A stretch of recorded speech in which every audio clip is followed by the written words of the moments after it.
अस्सलाम वालेकुम। आज हमारा मैथमेटिक्स बेसिक्स के सीरीज का दूसरा दिन है। आज हम जो है हाइपोटेन्यूस, बेस, परपेंडिकुलर, इनकी ये नाम आपने सुने होंगे। ये सारे रिलेटेड होते हैं हमारे पास राइट एंगल ट्राइंगल से, जिससे रिलेटेड होता है राइट एंगल ट्राइंगल का थ्योरम, जिसको कहते हैं पाइथागोरस थ्योरम। ठीक है जी। तो आज हम बेसिकली बात करने जा रहे हैं पाइथागोरस थ्योरम की, और उससे रिलेटेड सवालों को हल करेंगे। अब अगर हम ट्राइंगल की बात करें, ट्राइंगल हम पता है कि ऐसी क्लोज शेप होती है जिसकी तीन वर्टाइसिस होते हैं या फिर तीन कॉर्नर्स होते हैं। उसको हम जो है ट्राइंगल कहते हैं। ठीक है जी।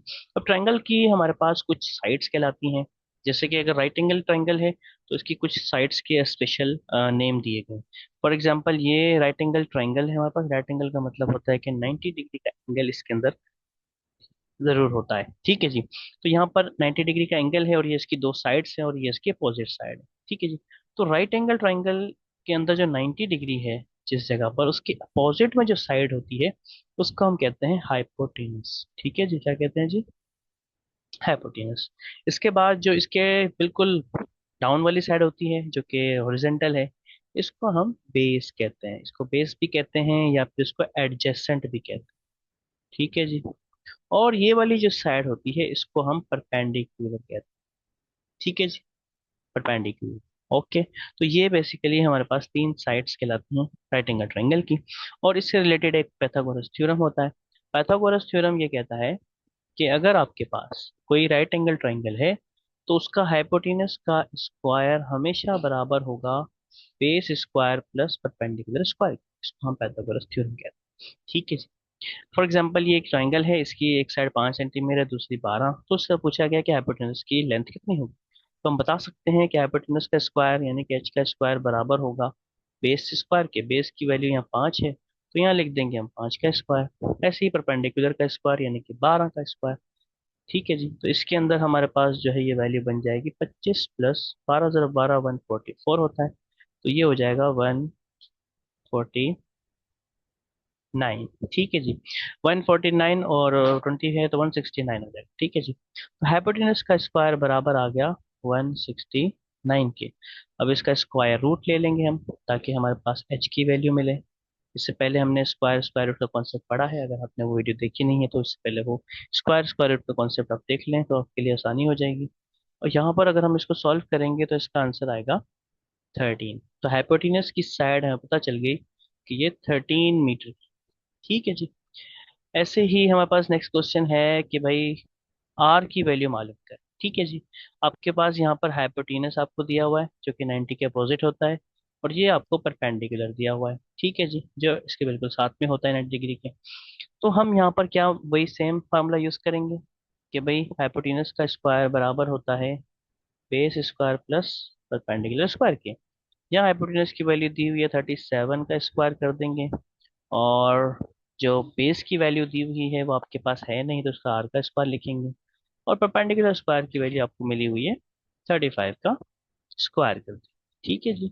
तो इस तरीके से आपके पास ये वैल्यू आ जाए। अब हमें आर स्क्वायर की वैल्यू मालूम करनी है तो इस वैल्यू को इक्वेशन की साइड भेज देंगे। यानी कि आर स्क्वायर हमारा बराबर हो जाएगा किसके? 37 का स्क्वायर माइनस 35 का स्क्वायर। ठीक है जी। अब इसको आप सॉल्व कर सकते हैं बड़ी आसानी से।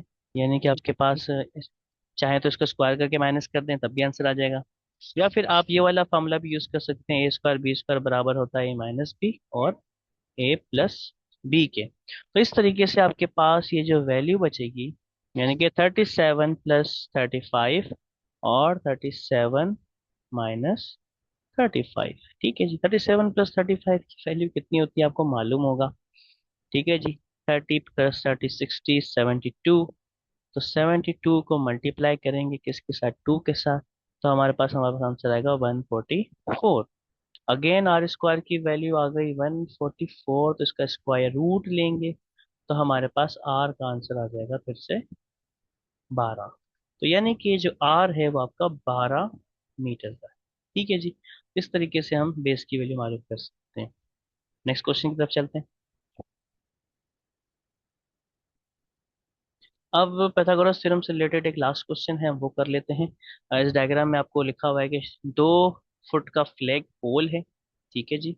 दो पोल्स हैं, दो पोल्स, ठीक है जी, 4.5 मीटर टॉल, यानी कि ये भी 4.5 का है और ये भी 4.5 मीटर का है। अब ये दो फ्लैग्स हैं आपके पास। The distance from the top of the left pole to the base of the right pole is 75, 7.5। मतलब यहाँ से अगर इधर तक हम नापते हैं, इसको मेजर करते हैं, तो 7.5 का डिस्टेंस। ठीक है जी। अब what is the distance between two flags? ठीक है जी, हमने बताना है कि इन दोनों के दरमियान डिस्टेंस कितना है, यानी कि आप यहाँ से यहाँ तक का फासला इसको बताना है आपने। तो जाहिर है अगर हम इसको देखें तो ये जो है आपके पास राइट एंगल ट्रायंगल है, यानी कि ये आपकी हो गई बेस, ये हो गई आपकी परपेंडिकुलर, और ये हो गई आपकी हाइपोटेन्यूज।